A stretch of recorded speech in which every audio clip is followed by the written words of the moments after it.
Buenas, mi equipo está conformado por mi persona, Génesis Valderrama, Milady Márquez, Judith Ruiz, Jesús Sereno y Rafael Gasperi. En esta oportunidad les venimos a hablar sobre el juicio oral.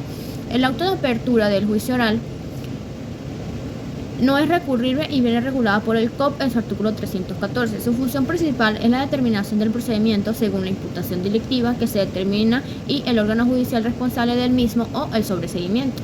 Este auto se aplica en los tres procesos penales: procedimiento abreviado, juicio ordinario y juicio oral en el tribunal de juicio. Contenido y trascendencia del auto de apertura del juicio oral.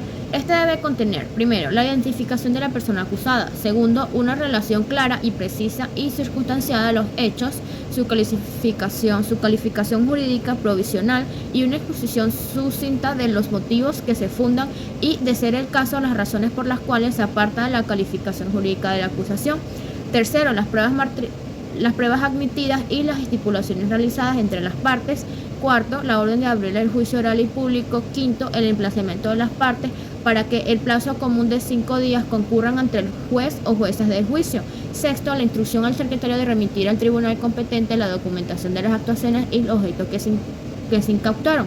Este auto será inapelable salvo que la apelación se refiera sobre una prueba inadmitida o una prueba ilegal admitida.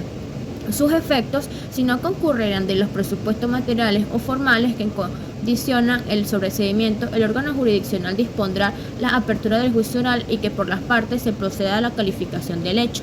El auto de apertura ocasiona en el procedimiento toda una serie de importantes efectos. En primer lugar, cierra las puertas a la entrada de nuevas partes acusadoras en el proceso.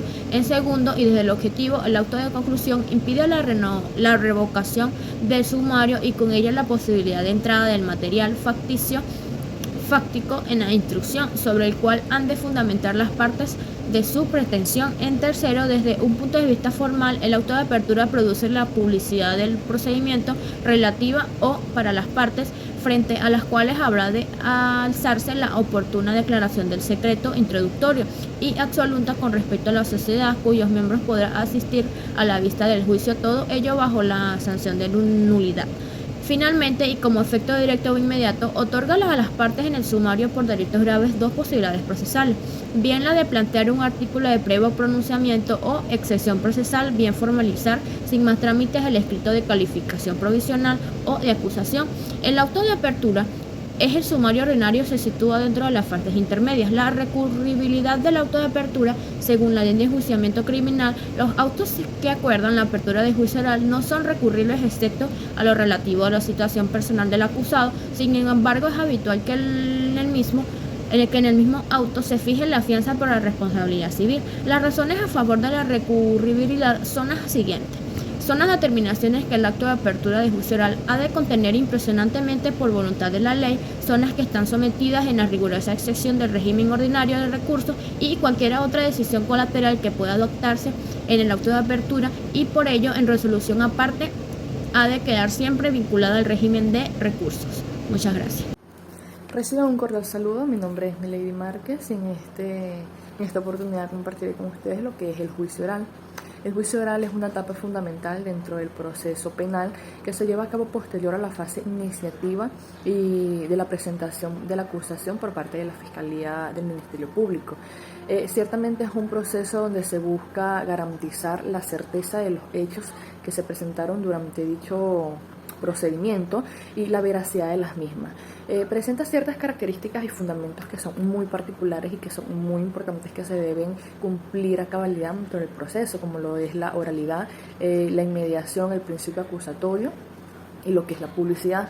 La oralidad, como su palabra lo dice, es porque todas las audiencias deben desarrollarse de manera oral. Lo que es la inmediación es porque debe presentarse una igualdad o debe tratarse de manera igual a cada una de las partes, ya sea en la presentación de las pruebas o de los testimonios que los mismos deben realizar.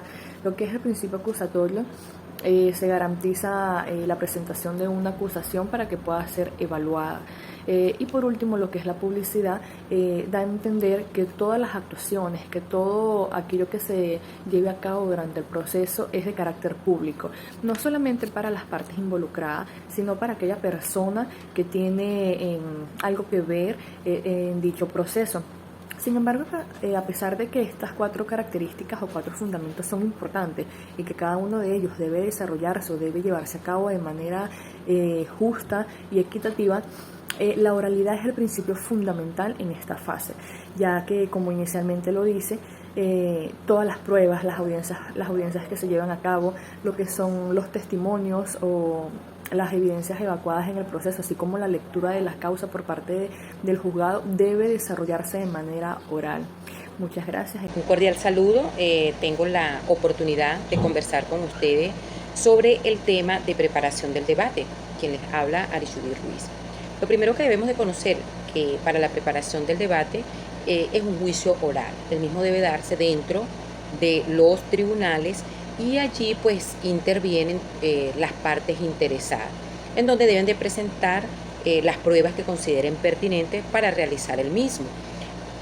Cabe resaltar que allí pues se da lo que es la confrontación dialéctica entre las partes y que resulta pues entre el debate como un proceso,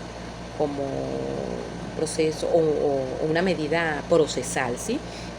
Y que para que este se pueda llevar a cabo, pues deben cumplir algunas fases importantes para que tenga la debida responsabilidad dentro de las instalaciones. El primero que nada, dentro de las fases, es la preparación del debate. Se debe preparar qué es lo que se debe presentar y cómo se va a realizar. En la segunda de esta fase es el desarrollo. Tenemos lo que es la deliberación y la sustentación de las pruebas. Esto constituye un primer paso para llevar lo que es el debate, afianzando pues todo lo que es el proceso para tener el éxito del mismo. Cabe resaltar que se deben cumplir tal cual se establece dentro de las leyes de los tribunales para que no sea causal de nulidad o de retardo de la celebración del proceso.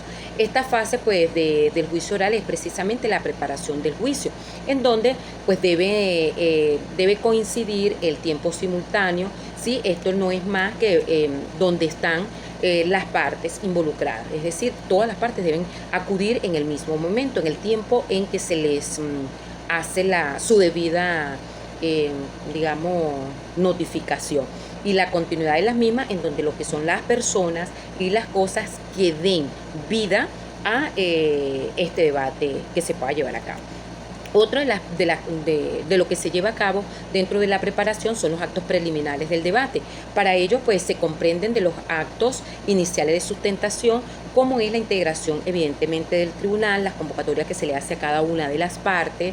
Debe estar establecido lo que es la fecha de la audiencia pública para que no haya ningún tipo de inconveniente, el nombramiento del juez o de los jueces que se considere y la citación de los obligados a comparecer dentro del tribunal en las fechas establecidas. Lo otro que tenemos para que se pueda llevar a cabo el debate es la integración del tribunal. En este caso, pues son no más que los expertos o expertas que deben de integrar dentro de ello o deben intervenir, como que la jueza o la juez o jueza, y que declare el debate abierto, en donde pues evidentemente da las pautas a seguir para que se lleve a cabo dicho proceso. En este momento de la realización de las actualizaciones, en donde el tribunal de juicio pues lo declara en la sustentación del mismo, comprendiendo la primera parte de la preparación, donde especifica qué es lo que se lleva a cabo y cómo se debe de llevar a cabo, para que de esta manera pues se integre el tribunal y en consecuencia pues se debe llevar a cabo lo que es el debate entre las partes. Cabe resaltar que en este proceso es muy importante, en virtud de que, como se decía al inicio, hay una dialéctica de confrontación de ambas partes, en donde se expone cada uno y donde una parte debe reputar o afianzar lo que se está diciendo. Es por ello la gran importancia de que lo que en el momento en que se citen las partes debe de presentarse y tener continuidad el proceso para que no pierda, vamos a decir, su proceso y no se declare nulo o falta de nulidad dicho proceso. Entonces, muchísimas gracias. Mi nombre es Jesús Enrique Sereno. En esta oportunidad voy a hablar sobre la excusa, la demanda de recusación y la inhibición en un proceso penal. La excusa es una cosa utilizada por los jueces, por los fiscales o por un perito con la finalidad de no seguir conociendo sobre un asunto por cuanto pese sobre este un impedimento para conocer, tramitar o resolver un litigio, por cuanto la imparcialidad de este se vea en riesgo, la cual debe ser presentada ante las autoridades competentes cuando éste se encuentre incurso en alguna de las causales que manifiesta la ley. La no presentación de una excusa en el término de 2 días se debe proceder a la demanda de reacusación con el fin de obligar al juzgador a apartarse del conocimiento del asunto. Cabe destacar que los peritos no son acusados de reacusación. La reacusación y la inhibición las encontramos establecidas en el artículo 88 al artículo 104 del Código Orgánico Procesal Penal. La reacusación pretende que el funcionario judicial se aparte del conocimiento de un asunto y que esto es invocado por las partes, a diferencia de la inhibición, que voluntariamente el funcionario se abstiene de tener conocimiento sobre el asunto. La reacusación es forzada por iniciativa de las partes, mientras que la inhibición no es una simple facultad, sino que es un deber del funcionario que le impone la ley, alejarse de ese conocimiento. Las causales para este proceso las encontramos en el artículo 89 del Código Orgánico Procesal Penal y que se encuentran orientadas o definidas según sea la consanguinidad, la afinidad, el trato directo o indirecto con las partes o cualquier otra cosa que los relacione entre sí y que dé motivos de imparcialidad. Muchas gracias. Mi nombre es Rafael Gasperi y mi punto a tratar será sobre la convocatoria. El acto para la convocatoria de la celebración de la audiencia. El juez o jueza señalará la fecha para la celebración de la audiencia de juicio, que deberá tener lugar no antes de 10 días ni después de 15 días hábiles desde la recepción de las actuaciones, y ordenará la citación a todos los que deban concurrir al debate. Esto es según el artículo 325 del Código Orgánico Procesal Penal. También tenemos las pruebas complementarias. En el artículo 326 del Código Orgánico Procesal Penal, las partes podrán promover nuevas pruebas acerca de las cuales hayan tenido conocimiento con posterioridad a la audiencia preliminar. Y en el artículo 336, después de la declaración del acusado o acusada, el juez o jueza procederá a recibir las pruebas en el orden indicado en los artículos siguientes, salvo que considere necesario alterarlo. Este orden de recepción diseñado a través de la cronología es el siguiente: expertos, testigos, medios de pruebas y nuevas pruebas.